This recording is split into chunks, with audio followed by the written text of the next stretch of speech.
Réunion de crise ce matin à Ajaccio autour du préfet Franck Robine, des membres de l'agence régionale de santé, des pompiers, de la police et de la gendarmerie. Objectif, faire le point sur les risques liés au virus Covid-19 et se préparer à l'éventualité de son arrivée en Corse. L'appareil sanitaire, il doit être pleinement opérationnel sur l'ensemble du territoire et évidemment en Corse aussi.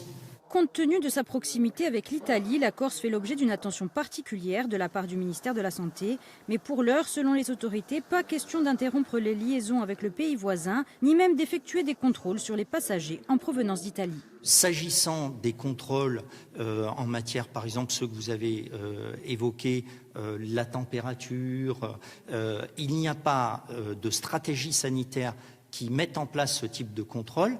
Pas plus en Corse que par exemple à Roissy, tout simplement parce que la seule mesure efficace, c'est de repérer la personne qui a développé des symptômes.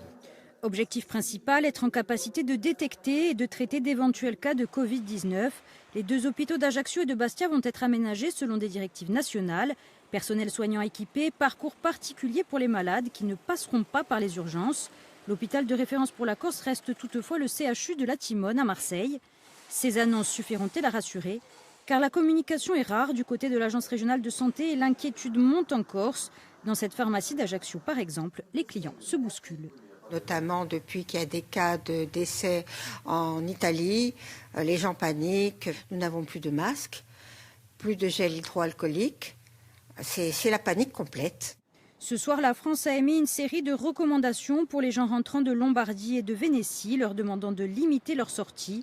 En Italie, le Covid-19 a déjà fait 7 morts et 213 malades.